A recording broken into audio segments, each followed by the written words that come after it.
Jadi Akang sedang butuh laptop untuk kerja di rumah kah, untuk anak sekolah kah, atau untuk anak kuliah yang lagi ngerjain skripsi misalnya, tapi budget terbatas banget 4-5 jutaan.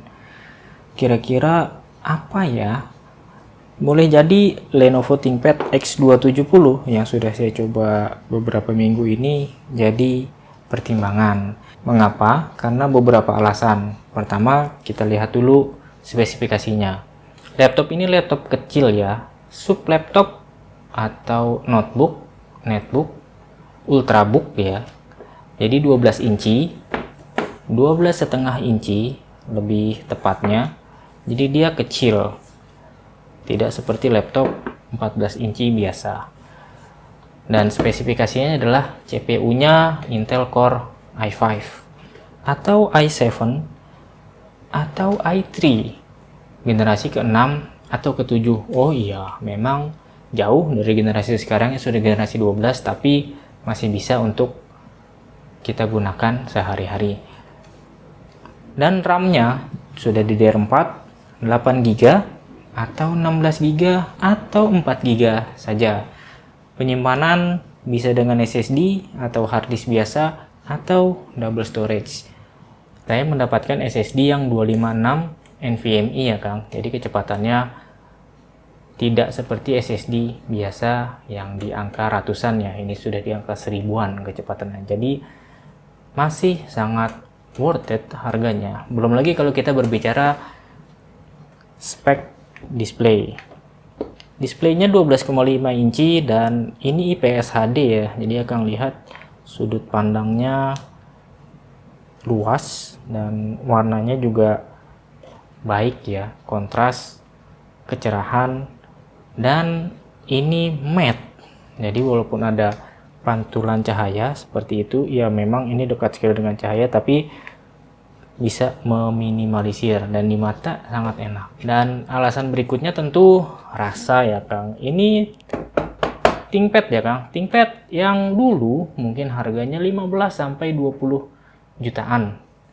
Bahkan sekarang ThinkPad seri terbaru juga 25 juta ya, paling murah ya. Dan ini juga seri X yang memang sudah lulus uji spesifikasi militer ya, MIL STD 810G.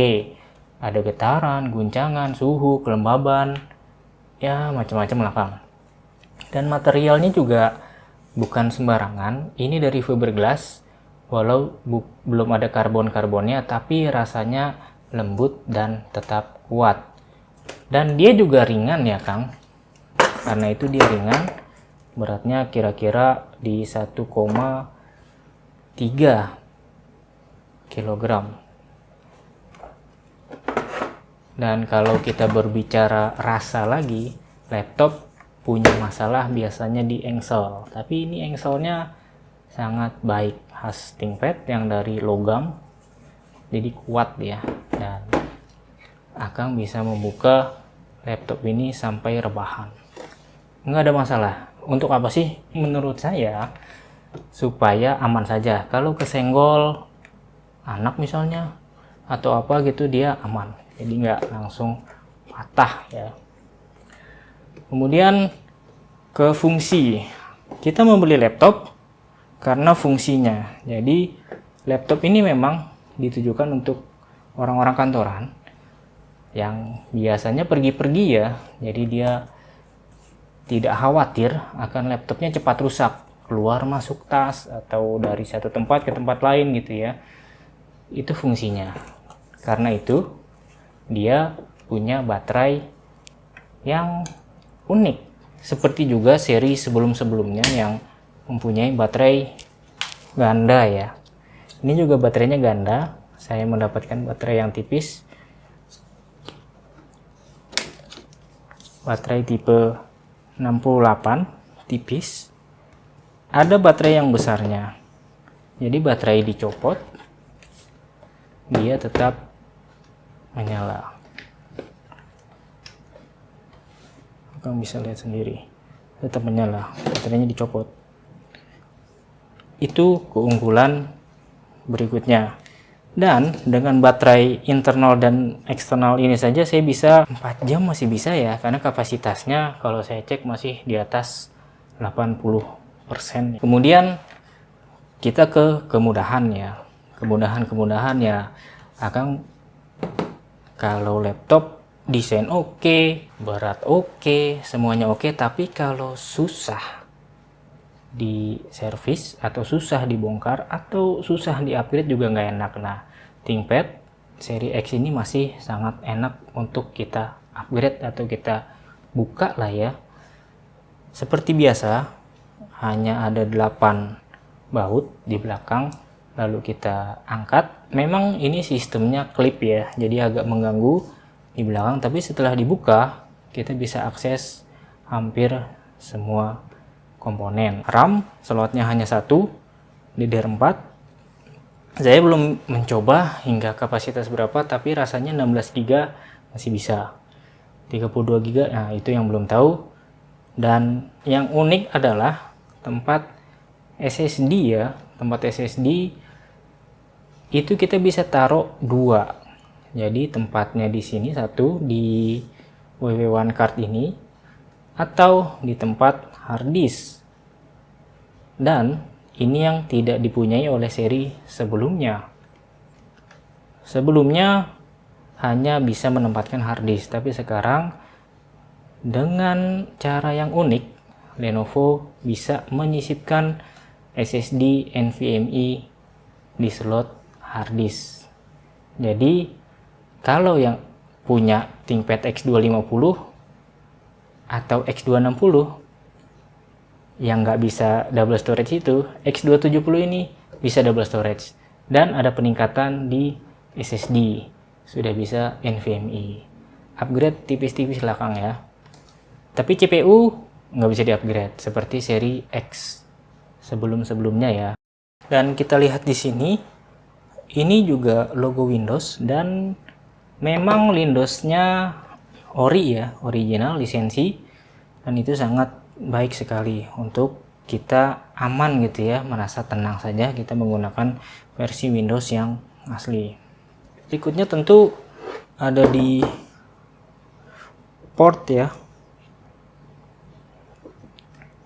Ada di port. Ini laptop kecil tapi portnya lengkap. Ini audio combo, ini biasa USB 3. Ini SD card full, bagus banget dia masih punya, dan di atasnya ini SIM card. Ini LAN biasa. SIM card kalau akan pasang WW1 card Sierra itu sudah bisa ya, akan internetan ya. Dan di sebelah kanan laptop ini chargeran model kotak, dan ini exhaust, dan ini USB-C, sesuatu yang hilang atau tidak ada di seri X250 atau X260. Sudah Thunderbolt? Belum. T470 kakaknya ini yang sudah HDMI dan USB lagi. Dan di atas ini adalah smart card reader ya Kang. Jadi total USB ada 3, 2 USB biasa, USB A, dan 1 USB tipe C. Jarang laptop dengan detail ultrabook dengan port sebegitu lengkapnya. Dan kalau kita sebut ThinkPad, tentu ada docking ya Kang. Jadi ini bukan terbuka, jadi Akang jangan aneh gitu ya. Ini bukan terbuka, ini memang seperti ini. Ini buat docking tambahan berbagai macam, biasanya sih buat yang ingin connect ke layar lain ya gitu. Sekarang kita ke catatan saya. Yang pertama, Akang beli laptop ini bukan buat gaming ya. Jadi itu catatan pertama saya. Laptop ini bukan laptop gaming, bukan laptop kerja performa, bukan. Karena CPU-nya hanya generasi ke-6 atau ke-7 yang dual core, yang U versi hemat daya, bukan versi HQ ya. Tidak ada versi HQ di seri X ini, ada itu seri T ya. Seri T mungkin ada atau di atasnya lagi. Tapi seri ini tidak ada. Jadi jangan harap bisa main macem-macem di sini. Saya sih cuman main PES itu masih bisa, atau editing ringan video seperti ini juga masih bisa. Tapi kalau kerjaan utama Akang sekalian adalah untuk editing terus gamer, nah ini bukan laptopnya. Berikutnya di keyboard selalu menjadi keunggulan ThinkPad, tapi Akang juga harus hati-hati, karena kalau tidak hati-hati penjual biasanya akan mengirimkan model yang ada saja, seperti misalnya ini keyboard layout Jerman ya Kang, Eropa dan Jerman. Apa sih bedanya? Beda. Jadi Akang bisa lihat ini enternya pun bentuknya beda, dan di sini semua beda. Tapi yang paling mengganggu menurut saya adalah shiftnya yang kecil ya, pendek. Jadi kalau ngetik karena kebiasaan shift itu menurut saya sangat mengganggu sekali. Tapi solusinya, kalau nanti Akang pun mendapatkan laptop seperti ini, pasang saja layout US, lalu pasangkan stiker. Saya ini belum pasang stiker, jadi aman. Cuman tetap saja layout US normal itu tetap menjadi preferensi ya. Tetap yang kita harapkan adalah laptop normal US. Tapi saya tertarik kenapa? Karena backlit-nya ini. Jadi saya pikir ya nanti bisa saya kasih stiker atau saya juga akan biasa gitu ya. Itu catatannya. Dan catatan berikutnya ada fingerprint ya. Tidak semua laptop punya fingerprint. Seri X ini tidak semua fingerprint, dan fingerprint ini sudah di-upgrade dengan model yang lebih baik ya di seri ini daripada seri sebelumnya. Tinggal tap lalu terbuka. Itu sangat memudahkan. Baiklah Kang, kira-kira begitu review singkat saya tentang Lenovo ThinkPad X270 yang saat ini direkam bisa Akang dapatkan dengan harga 4 jutaan dengan spesifikasi yang sudah lumayan oke buat kita pakai harian. Kira-kira menurut Akang sekalian bagaimana? Silahkan komen atau sekedar sharing-sharing pengalaman. Sampai jumpa lagi. Salam Diki Septerian.